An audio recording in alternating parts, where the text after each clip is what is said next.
some things that are foreseen, and then you have other things that are just not foreseen. A change in marital status, a change in health, a change in, there's a myriad of things that can happen where liquidity becomes vital. You know, I love the fact that we're going to be providing that.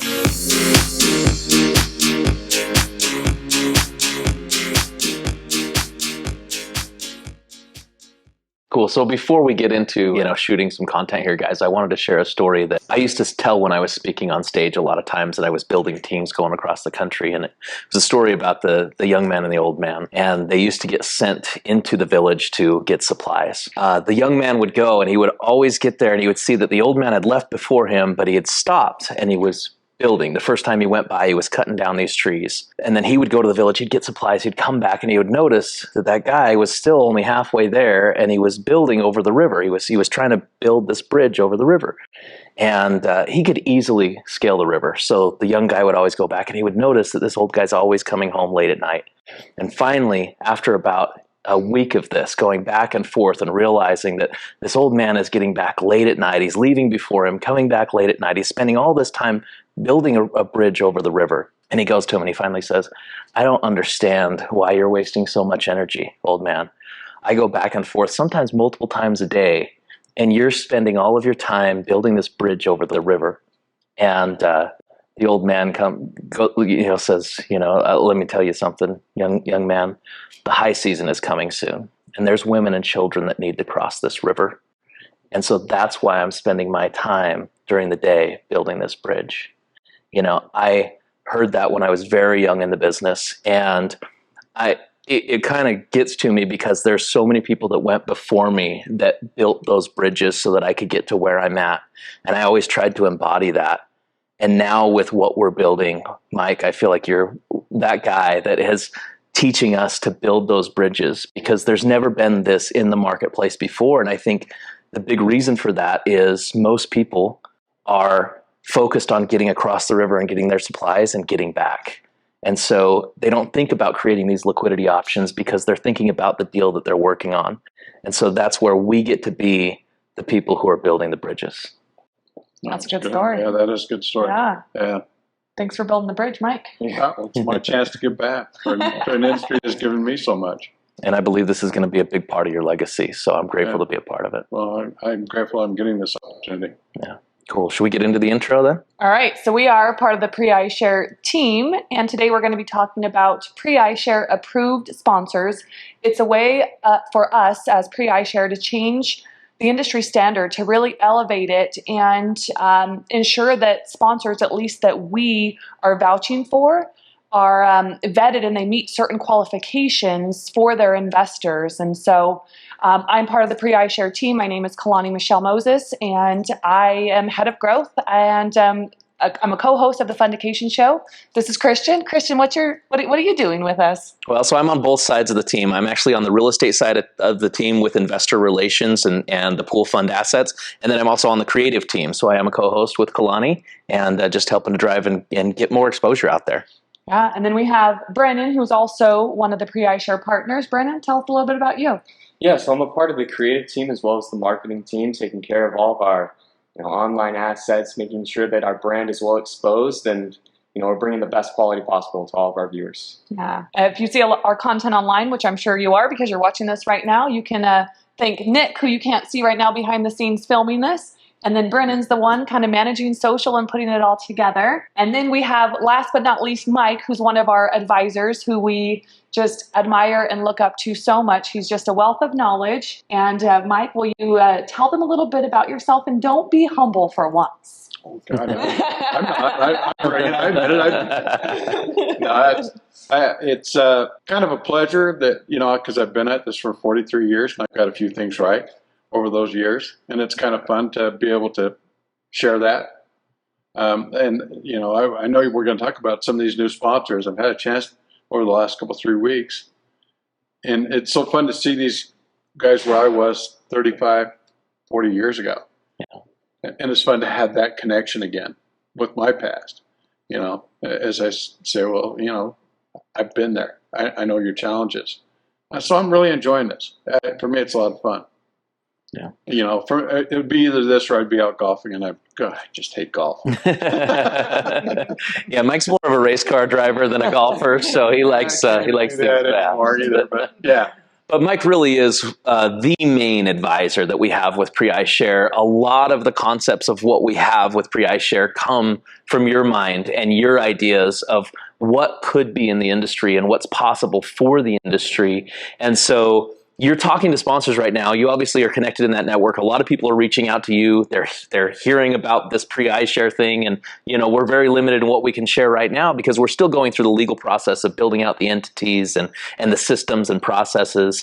But I thought it was important. We thought it was important to document this conversation with you, talking about these sponsors, what we're going to offer them, some of the benefits of becoming a PREiShare approved sponsor, and then the process that we're going to take them through so that you can kind of give us your insight of whether we're on the right track. Yeah, well, and a lot of it for me has been talking to these sponsors and making sure that the tools that I needed when I was doing it are relevant to what they're doing today. You know, and so the number one question that they seem to ask after I go through this whole thing, and it's like, here's all the service we provide you. And I said, do you have any questions? Normally, really, the question I always get is, how do I get vetted and get on? You know, and so it makes me think that we've got this right. I think so. And we're going to get to that. But before we do, let's talk about those benefits first of all, because we want everybody else out there to understand, you know, some of the benefits of what PREiShare brings to the table. And the first one is our top-off services. So top-off service, for anybody that's wondering what that is, that's where somebody's going to do a raise. They've got most of their money, and maybe their earnest money is going hard. They're already past their timelines. They want to get this deal to the finish line, but they're starting to get nervous because they don't have that last amount of money, whether that's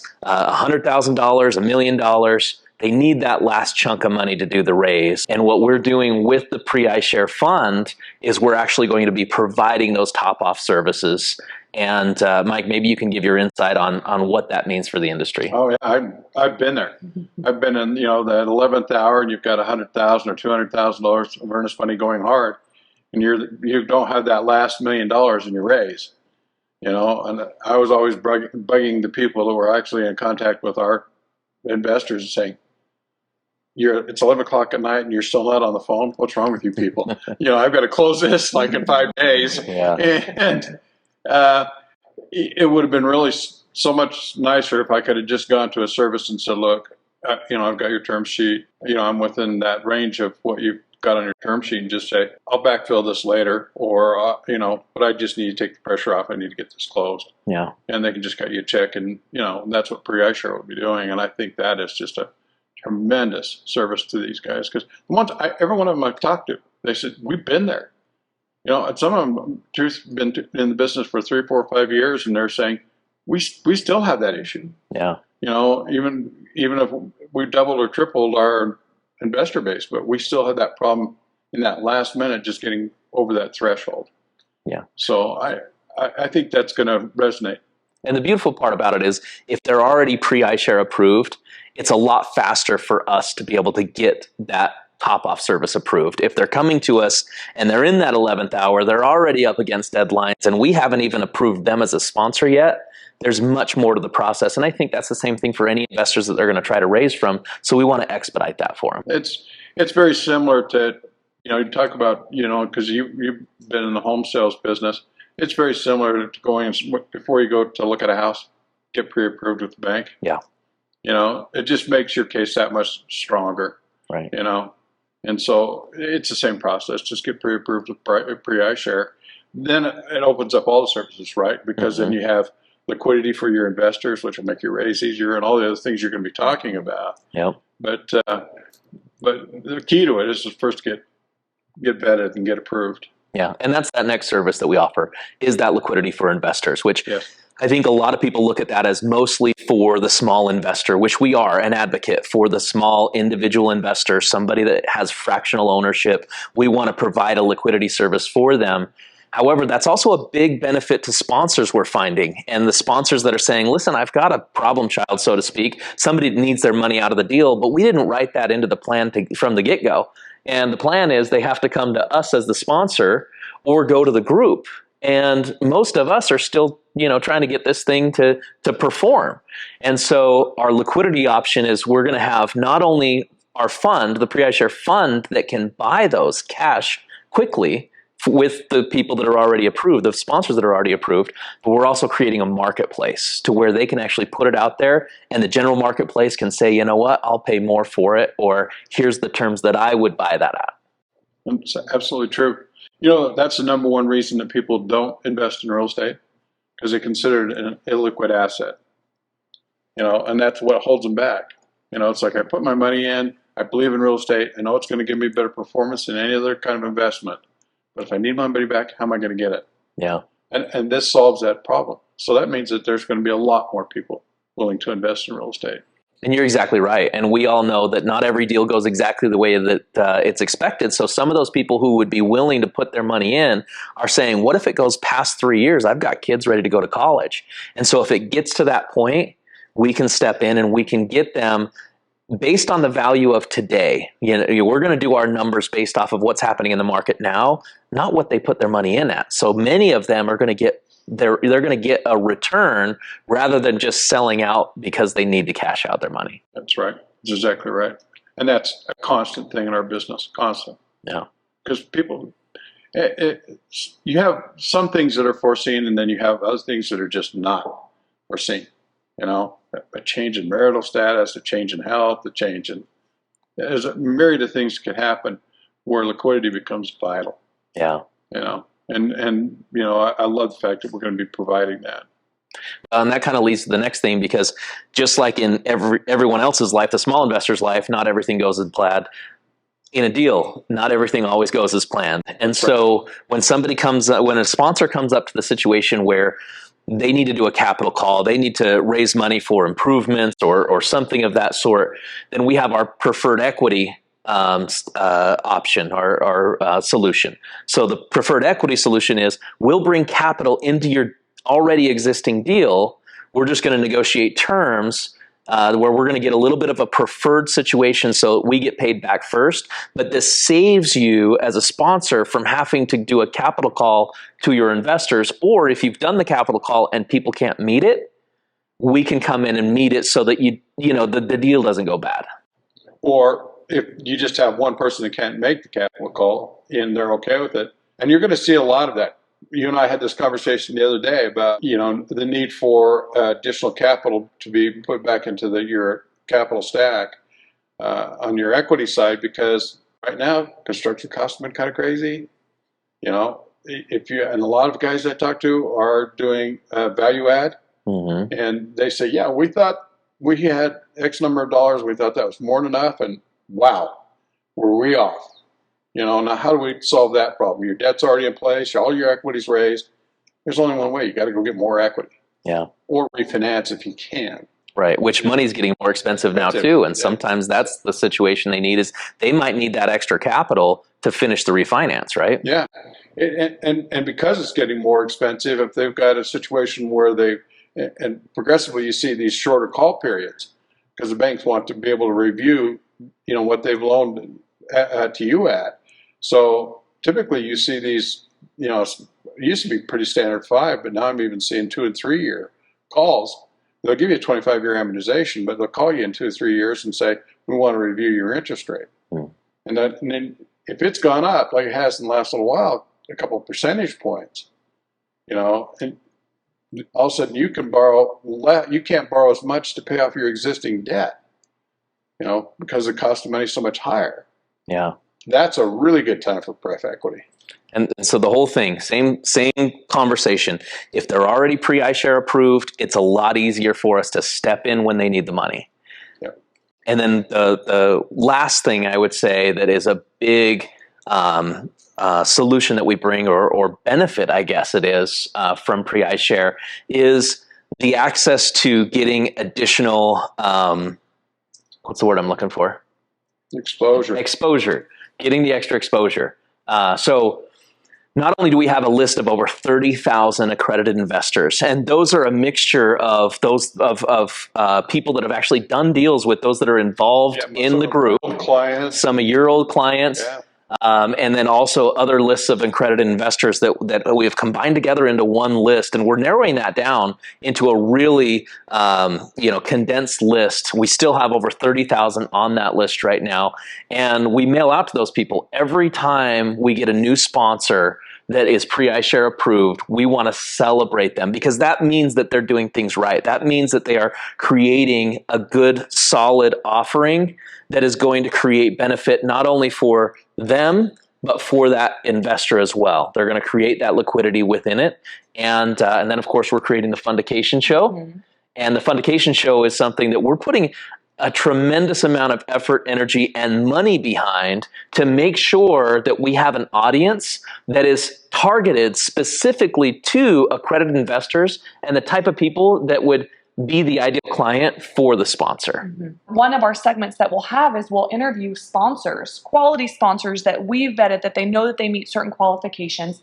And we're going to be highlighting them on our show. And not only will we be highlighting them, but they'll get exposure to our email list, to our social media audience, to our community audience. And so that's a big one that we have learned that sponsors are very interested in, because essentially, in a way, they're really getting free exposure to countless new investors. Yeah, that's so far in my discussions with these sponsors. First thing, what I got to do to get vetted and get approved, and as soon as I do that, can I get on the schedule for the Fundication Show? Yeah. And the other thing I think is we're kind of and you guys are not giving yourself enough credit. You guys are extremely good, if not the very best in the country, in being able to market, and with your understanding of real estate and so forth, you're getting a support mechanism that most of these guys could only dream. And getting on the Fundication Show, and there's no charge for that or anything else, and we just want to see them be a success. But the chance for them to continue to work with you guys to build their the press packages and their social media platforms and those sort of things. I just think, I used to spend upwards of about $100,000 a month at our peak trying to develop that on a traveling roadshow where I packed the projectors and stuff like that and flew to the coast, and we do these big presentations with your old buddy Dell, and that was just a nightmare. And it was labor intensive and cash intensive, and now it's just so much easier, but you have to have the right team. And most people can't afford that. Yeah, and we have the right team. Yeah, Not only do we have Kalani with Brandstrom, but we also have Brennan, who is out there, and he's putting together these packages. We're going to be co-marketing with these folks about their upcoming appearance on the show, so that not only can they tell their audience, hey, look at what we're doing, but they're going to get access to all of our audience to say, hey, sure, look at this awesome sponsor that is out there doing things right in the industry. Yeah. Brennan can help with SEO management. You didn't mention that earlier, but I know he's very, very good at that. The things that we could do for a sponsor today, would have been my dream. It would have just made my life so much easier. Yeah. I might have kept in my hair. Well, Kalani, why don't you talk about the process that a sponsor will go through to become PREiShare approved? I love my little workflows. I got some right here. Yeah, you guys got to see these charts. Just turn it around. Just give them a little glance. Color coded. So anyhow, we're still working out all the details of it, but what we're looking at is having some sort of application process for any PREiShare approved sponsors, or if they want to become PREiShare approved. So we'll have an application process, and some of the things on the application or that will be part of the process will be like doing background checks, checking with the Better Business Bureau, doing an Equifax business check, looking just on Google, doing an easy Google search and seeing what populates, seeing if mugshots populate, seeing if any felonies populate, seeing if any other criminal charges populate. We'll be doing reference checks. We'll be checking on different sponsor, just looking on Google to see if we can find any indication of where they would rate on our sponsor scale. Okay, and then doing a personal background check. We're gonna be putting quite a few man hours into it just to verify everything that they complete on the application, but then also ensuring that there's someone that we would put our brand behind, that we put our name behind. And so we're still working out the application details, but as part of that, once we have approved them and we onboard them as a PREiShare approved sponsor, we'll list them on our website. We'll schedule them and be on the Fundication show. We'll be putting together promotional packages for them to promote. Not only will we promote it, but that they can promote to their audiences. And then if we have any other partnerships that we are working with, we'll make sure that there's some sort of tie there too for them to promote our sponsors or our PREiShare approved sponsors. As we're still working out the details on that, something else that we have come up with is a whole list of qualifications that we will want sponsors to meet, and some of this is also information that we will just need the sponsors to provide us so we can get to determine how good of a sponsor are they really. Some of these qualifications Christian and I wanted to go over with you, and I have them right here, and we would love to know like your thoughts on your feedback if we're headed in the right direction with this. Sure. And yeah, we'll just kind of start from there. So we have right now about 13 different areas for these qualifications. So I'll kind of start with the first one. We're going to be looking at the sponsors team. We're going to be looking at both their internal team and their external team.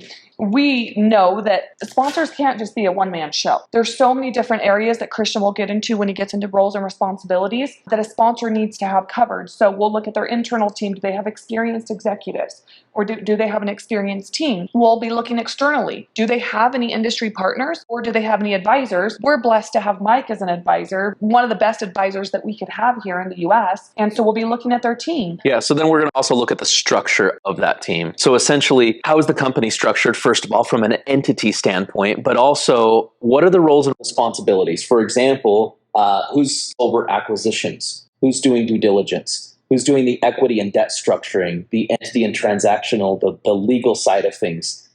Who's taking care of their insurance, their accounting, asset management, property management, investor relations, investor reporting, all of the tax matters. We all know that sometimes those roles and responsibilities can be combined into one thing at a time, or some of them can be combined, but you definitely want professionals in certain areas, or you want specific team members. That's one thing I love about what we've done with PREiShare is we have these different team members that can fill these different roles rather than one person trying to take on both tax and investor relations, for example, right. Two very different things. Because there's so many disciplines in the real estate syndication business. You have real estate securities. They're involved, so it's SEC compliance, you have IRS considerations, you have knowledge of the real estate itself, you have local knowledge of the market because all real estate's local. So these are all highly, highly specialized.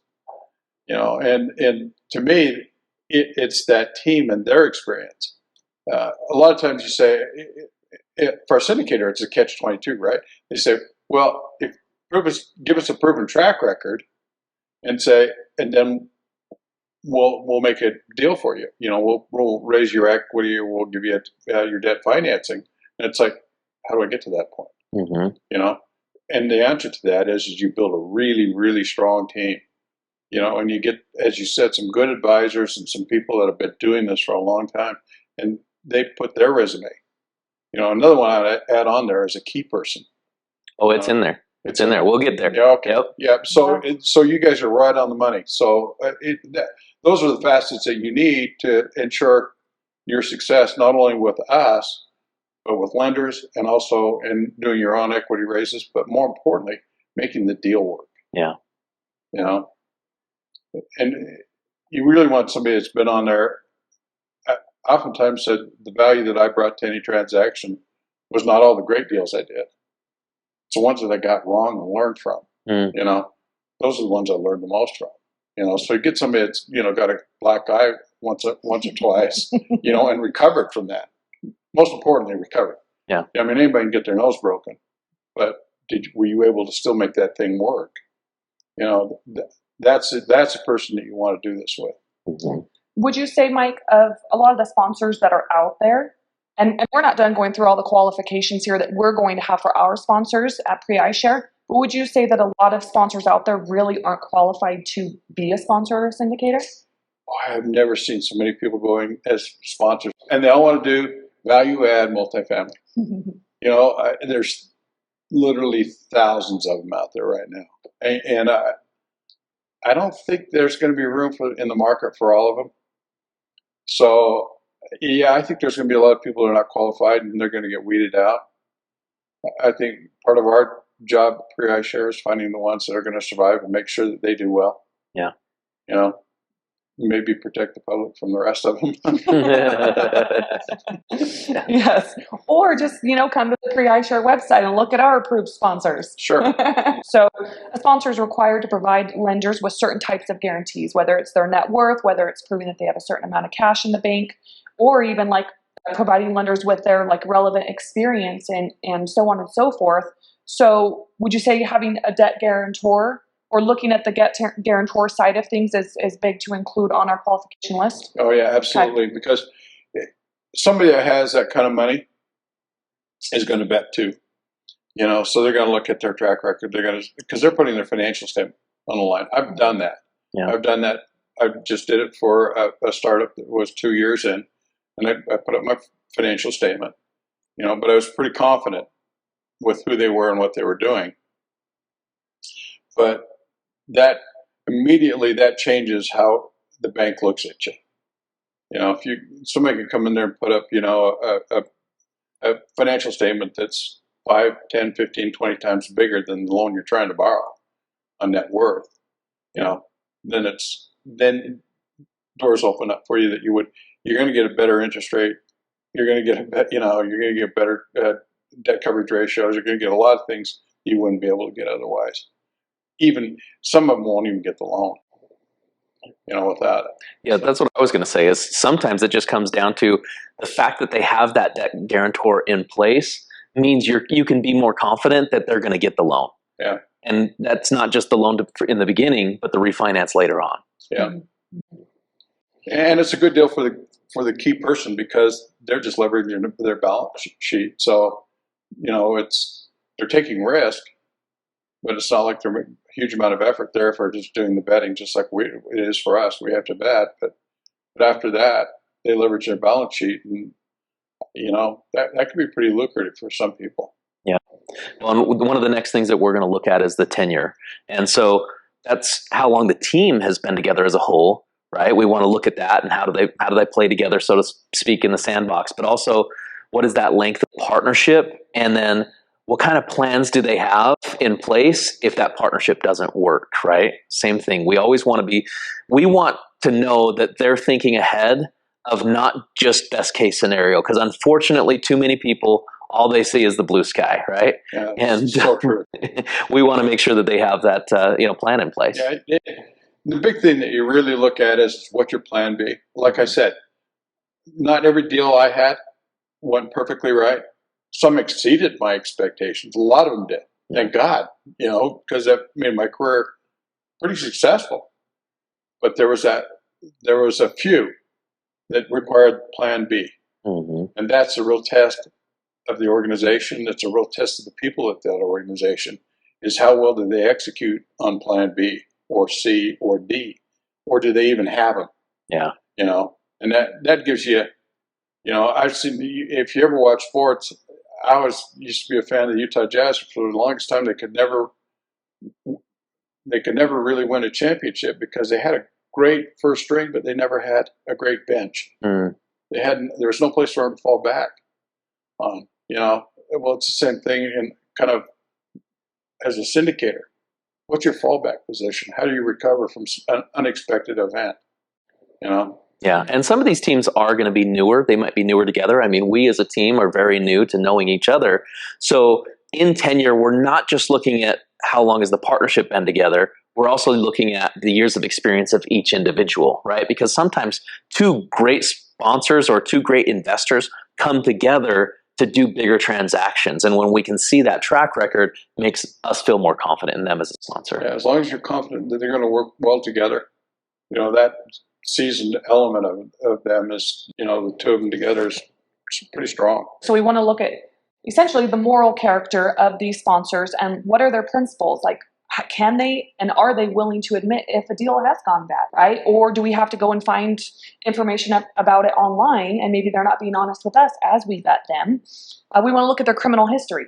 Do they have any felonies? Do they have any misdemeanors that are related to, financial crimes, frauds, or even security violations? We're going to look at doing a background check. Again, just doing the online search for them and seeing what populates on Google, because Google's an amazing tool. Yeah, I think it says a lot when somebody is up front and says, hey, these are the things that you're going to find. This is, what you might see out there, because not everybody's past is going to be perfect.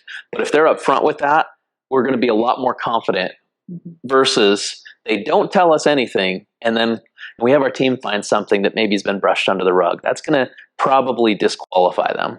Sure, because it gets right to character. Yeah. No one's lived a perfect life, but if you can disclose where you failed, or the mistakes that you've made, then it's a strong testament to your character and the strength of your own conviction. Absolutely. And so talking about key person, you talked about that.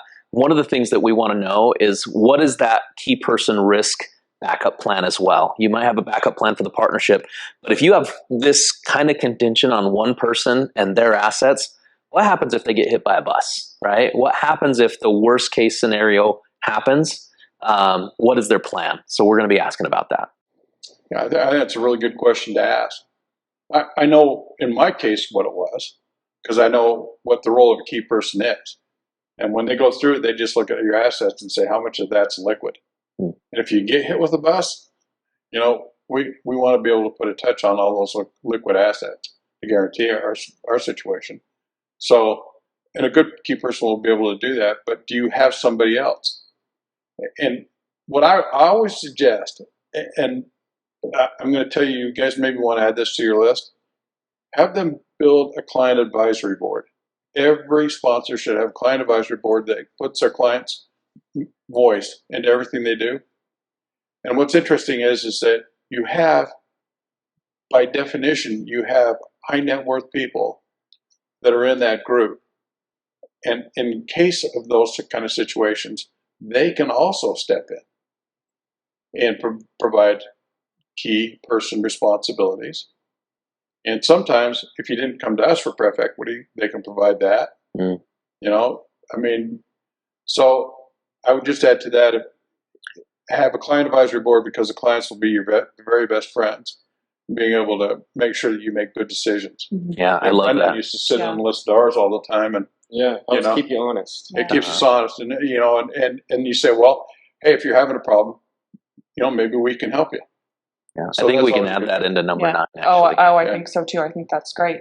And something that we're also doing here at PREiShare is we're also building out a board of advisors, and it's still in the works. And we have so many things still in the works. Boy, and you've got some really great ones on there too. Yeah. So we're working on that too. That's a good one. Thanks for that. The next section would be outside consultants. So do they have any third-party law firms, accounting firms, or property management firms? Something that I also love about what we're doing here at PREiShare is not only do we have a securities attorney on our team, but in addition to that, we're also we've hired a third-party securities attorney firm to help us and review our documents, whether it's our fund documents or even things that are simple for the website that have to do with securities. And I love that we're doing that, because we're not just taking our team and trusting our team, not that we don't trust our securities attorney to do that, but we want that third party validation to ensure that we're following the law and we're doing things as we're supposed to be doing, so we don't get in trouble. He saw the need. He said, look, I want that. That was his plan B, if you will. It's sort of like, let's get another set of eyes on this, because this has to be right. Yeah. And I like that about Brad. It made sense to me. Yeah. And I think if sponsors are in multiple markets, it's probably going to be important that they have those outside relationships with property managers and operators that are in those markets that they're having properties. Yeah. So the next thing is investor relations, and this ties kind of into what you're talking about with the advisory board. Yep. But we want to know, is there someone on their team that is dedicated to their relationship with their investors? How is that communication happening? What practices do they have for that communication? Is there weekly reports, monthly reports, quarterly reports? How are they communicating on a consistent basis? How frequently do they do their distributions? It's important to know how they're giving the money back to the investors. frequency of the updates like we talked about.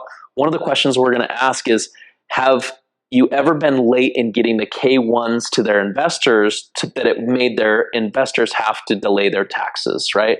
That's a key question, I think, to understand how they operate. Mike's over here chuckling. Mike, let's hear it. I'm still waiting on K1s right now. And And it's we're in September. So, yeah, I've got money invested with a couple of sponsors that got some explaining to do. They need to be vetted by us. Yeah, are you saying? Should have been vetted by you. Well, you better start investing with the PREiShare approved Yeah, sponsors moving forward. But we also want to look at how is in their previous investments measured up to their pro formas, right? Right. How do they meet their expectations? As we know, not everything goes perfect, but we want to understand that. How are they really looking at things? What does their current portfolio look like right now? How are things doing? What are the types of assets that they have acquired? And then what are they thinking about acquiring in the future? We want to understand how they go through that. The cycle experience, have they ever taken anything full cycle as you speak, which is where you're going to buy a property, you're going to profit from the cash flow, and then you're going to turn around and refinance or sell on the back end. Have you ever taken anything through that full cycle? And those are some of the key things with the investor relations side of it. I think those are excellent points. And Every one of them, you absolutely have to touch on every one of those. So, and I think on that full cycle, a lot of people think, well, I've got to take, a large investment and take a full cycle. That's not necessarily true. You could say, I did a friends and family deal, and we did a fourplex, and we took that full cycle. Yeah. And then from there, we did 20 units, took that full cycle. All of a sudden, now you're qualified to do maybe 200 units, So it's not as onerous as it sounds, but it's just starting in a reasonable fashion and making sure you complete what you start. Yeah. If you can prove that up, then I think that, that should qualify you. Makes sense. Well, the next section, pretty quick and easy, is references. So we're going to be asking for references. Our team will be contacting them to make sure that they are as good as they say they are, that they, who their moral and their character is what they said that it was, and just all the different areas of checking references. And so we'll be doing that too. And preferably we have some of their investors that have invested with them that are references. And I think we're going to throw something in there that we would love to have investors that would be willing to come on the Fundication show with them. So that not only can we get their point of view, but we might be able to get that other side, which of course, if they're doing things right, then that's a great thing for them. They get that third-party validation. If things haven't gone so well, maybe this is a time that they get to reflect and they get to make the changes necessary to be the type of sponsor that they would want to have. Well, and that gives also that chance for that client advisory board can help them straighten out where they've made a mistake, and help them see how maybe a better way to do that. I know I learned a tremendous amount from our clients over the years. I'd always find the ones that were more upset with me than, like they wanted to kill me. I'd bring them Salt Lake and I'd feed them chocolate cake and make me tell me everything I'm doing wrong. And they actually made me a lot better sponsor. Yeah, I think that shows a lot about who you are. Well, I was smart enough to listen to them, and that made all the difference in what we did. So yeah, I love that idea. I don't know if I'd want to do that in front of 30,000 other investors. That conversation, but that was more like done at Grand America, but sure, in a room. But well, if they're doing that beforehand, then they're probably going to be better prepped to bring those people onto the show. Yeah. And so the next thing is experience. We've kind of talked a little bit about that, but we're going to be checking the experience. Some of those things is we're going to look at how long the principals have been investing in real estate. Because like you said, they might not have done a big deal yet. They might be really new sponsors, but how long have they been investing in real estate? How many smaller transactions have they been able to bring to fruition? We're going to look at how many properties has the team acquired as a whole. How many properties have they turned over? How many do they have in their portfolio? We're going to talk about the market because, if they're investing in a specific market, how well do they know their market? How much have they evaluated that market? Yeah, what was the basis for selecting that market? Yeah. Is it their home market? And if it's not their home market, how are they planning to manage remotely? I did it all. all the time. I lived in Salt Lake the whole time, but we never owned anything in Utah because we couldn't afford to buy anything here. It's too expensive. But the good question would be is, all right, how did you select the market? How do you intend to manage it? Right. You know? Yeah, that's so true. We just helping to understand how they got there. Did they just fall into it and they're trying to invest across the country? Or did they do like you did and really do your due diligence of this is the market that's going to win from these perspectives? We had an elaborate econometric model, and that's how we selected our markets. Yeah. You know, and we continually refine that econometric model. So, you know, so yeah, that's a great question because all real estate's local. Yes. You know, every market's local, right? Yeah. Yep. So we're going to ask about that. We're also going to find out about their syndication experience. How many properties have they actually syndicated? And then their focus. Do they have a specific strategy? Do they have a specific area that they focus? You know, are they all over the place, kind of shotgun method, let's take it every deal? Or do they have a specific focus? We are doing value add multifamily in this area. We want to understand that. And then the next thing we're going to ask them about is capital calls. Have they ever had to do a capital call? And what did that look like? How did they handle it? We want to understand that. Have they ever failed to close a deal because of lack of equity? Meaning, have they ever done a raise and failed to get to that finish line? Now, we want to know that because we want to understand where they're at as a sponsor, but we also want to know that because we can potentially help the sponsor get to those finish lines that they've missed. And then we're also going to ask, have they ever had, and this also ties into what we do, have they ever had an investor that wanted out of a deal, and how did they handle it? Yeah, that's a good question. 3 or 4 of the 10 to 15, well, let's see, I guess probably I'm about 12 to 15 that I'm talking to right now. Almost half of those right now have somebody that has to get out. And they don't really have a good answer. Yeah. You know, and a couple of them have said, please get me approved. This guy is driving me crazy. Yeah. You know, and it just tells me it's just desperation on his part, on the investor's part. Yeah. For whatever reason, just has to be out. Right. Has to have their money, and the sponsor not having any answer that they can employ to make that happen. Well, it hasn't been an industry standard up until now, right? Yeah, for the most part, it's you go out there, you create a good offering, you bring people into that deal, and they're gonna ride it with you until the deal's done. Yeah. Yeah, but it doesn't work that way. Not all people can stay in forever. Yeah. You know, or for full 5 years, things change. Yeah. So that's the new standard that we want to bring to the industry. Okay, a couple of smaller sections that we have here to conclude would be relationships. We're going to look at the quality of relationships that sponsors have with other people. And how they're able to maintain those relationships. Yeah, absolutely.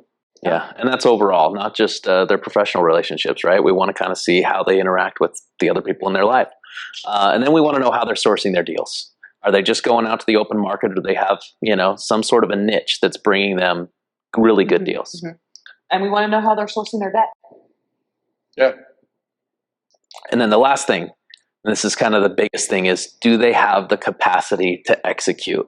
The last thing we want to do is say, well, you know what, PREiShare puts our stamp of approval on these folks as a PREiShare approved sponsor, and they don't have the capacity to execute. So some of those things we're going to ask is, how likely is it that they're going to be able to raise the money? Looking at all of those things. Who's putting up the deposits? So who within the group is going to be able to put down, those earnest money and so on and so forth. And then what happens if the sponsor can't raise the money to close the deal? What are their backup plans? Mm-hmm. That's a good point. Yeah. So what do you think of how we're going, some of the qualifications, or a lot of qualifications we're going to be using to vet our sponsors? But they're all common sense. It's, to me, it's like, I would expect to be vetted that way. Yeah. So there's nothing in there that surprises me. I like that list. Yeah.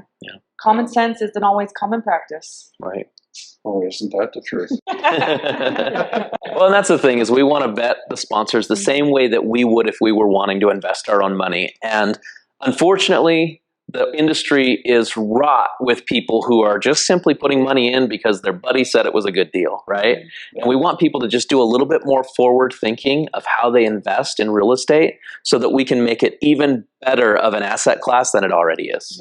Yeah. Our team at PREiShare is working very hard to bring our PREiShare approved sponsor service to market and bring it to just the community. We're really looking at raising the standard here. And so for those of you that are watching that are investors and you're looking for a sponsor, feel free to use a lot of the qualifications that we talked about. In fact, we got most of these from a book called The Hands-Off Investor. It's an amazing book by Brian Burke. So feel free to take a look at that. Feel free to use these when you're vetting sponsors. If you're already a sponsor and you're looking at how to become a better sponsor, just rewatch this video a couple times and you'll learn some ways that you yourself can become a better sponsor. And lastly, if you're interested in becoming a PREiShare approved sponsor, reach out to us at info@PREiShare.com and we'll get back to you. We're still working on this, but by the time you watch this video, we may have already have our entire process solidified and we may have already brought this to market by then. So again, reach out to us at info@PREiShare.com for more information on becoming a PREiShare approved sponsor. The last thing that I want to say is interact with our social media. Help us build this message and get this message out there. If you are an investor and you're in a situation where you need to liquidate your passive investment, we have a team here that can help you. If you're a sponsor that wants to get more exposure and have some of the tools that we offer, reach out to us. We want to be there for you. And there may be some opportunity there in the future if you want to be invested in the fund. Very good. Accredited investors only.